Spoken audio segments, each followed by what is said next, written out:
Welcome back. Russia's invasion of Ukraine has had global repercussions. The war has contributed to inflation by driving up commodity prices, including energy and agricultural goods, as well as created more disruptions to already disrupted global supply chains. The Canadian government has already spent over $1 billion in military aid for Ukraine.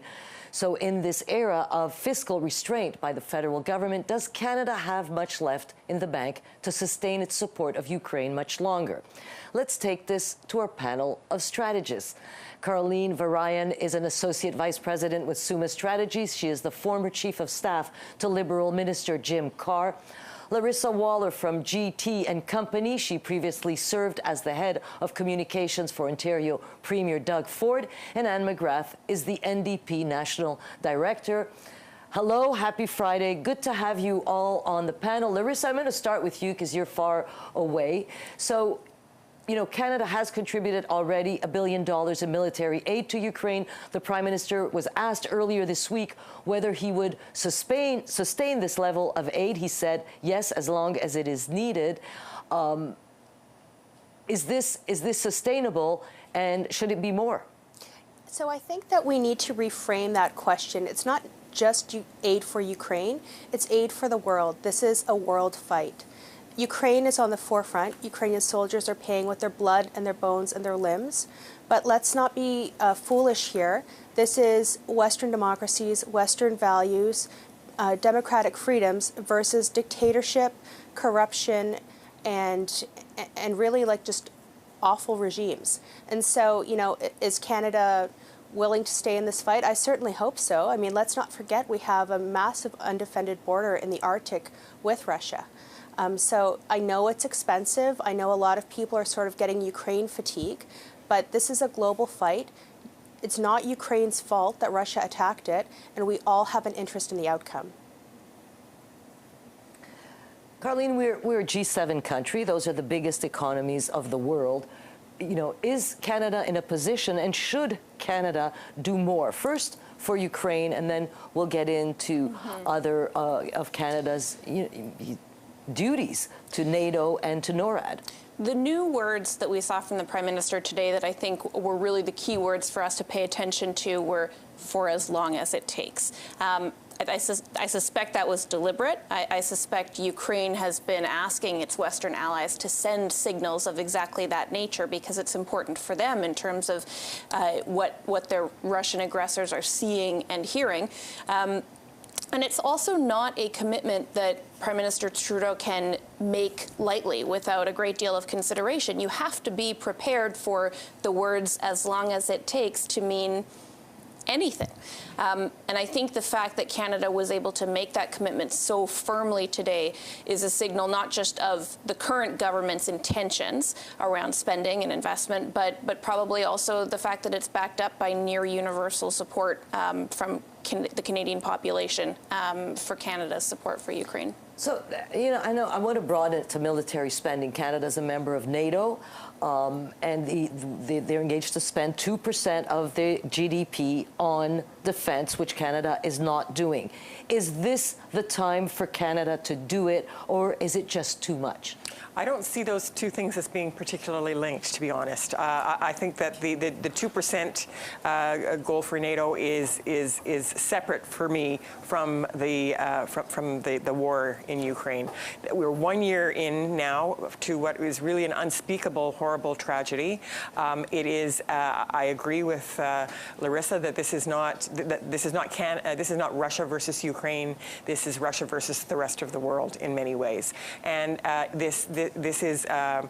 this has implications for all of Europe, and it has implications for North America for sure, and the rest of the world. So I think that there is actually no choice but to offer the most support that we possibly can to make sure that Ukraine is able to sustain itself and to win this war, this unbelievable, aggressive, illegal, atrocious war. So I think that the Prime Minister Trudeau's words, "as long as it takes," are it's the right signal to send, because a lot of people didn't think it was going to go a full year. They thought that Ukraine was going to collapse within probably days or weeks, and they've gone a year. They have been so resourceful, so forceful, so strong, so inspirational in many ways. We have to be there with Ukrainians as they win this over the next, hopefully over the next year.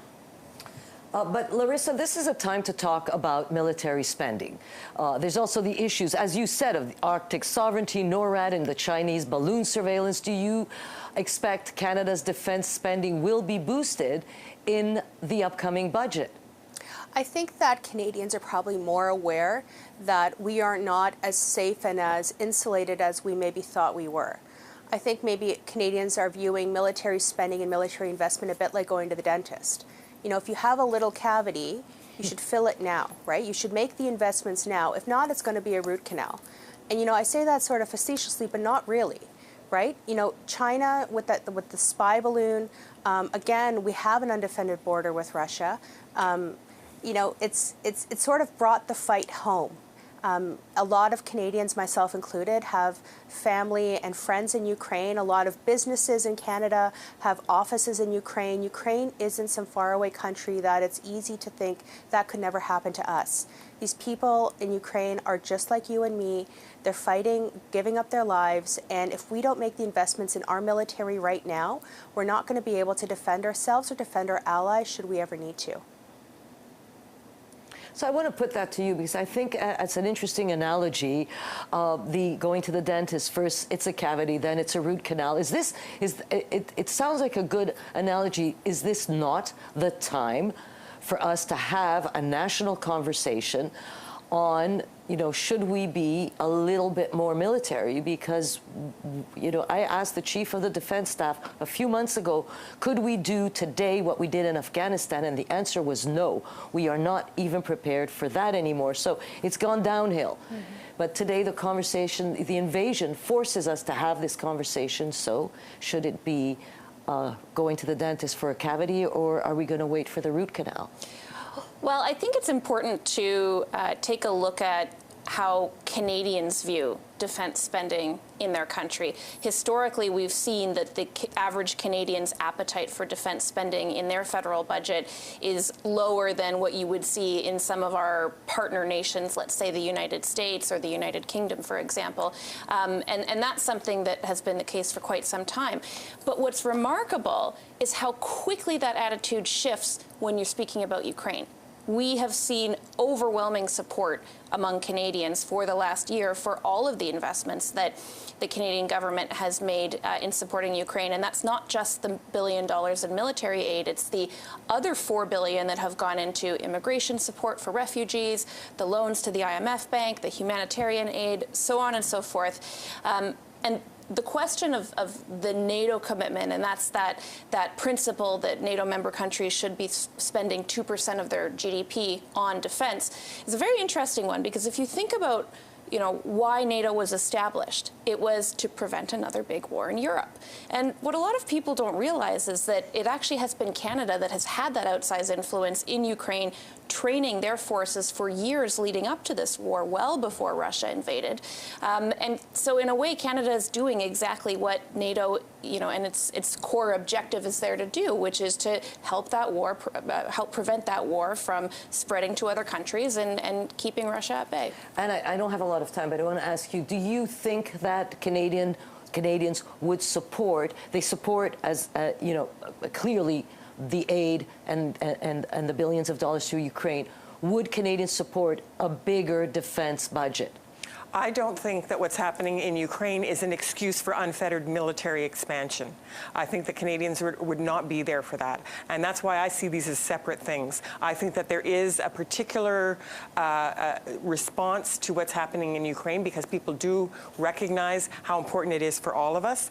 And I think that is separate from this idea that the military should be able to expand. I think what we should be doing is whatever is necessary and that we can do, that where we have expertise peace, where we have the resources, all of those kinds of things. But it is not an excuse for military expansionism. I don't think that would be supported by Canadians, and it would be the wrong thing to do. Well, it's interesting that we're actually having a conversation about it. 2 years ago, we wouldn't be having this conversation 2 years ago. The world has changed in the last year. Has it ever? Caroline Varian, Larissa Waller, Anne McGrath, that's unfortunately all the time we have, but thanks for taking the time and spending it with us. Have a great weekend.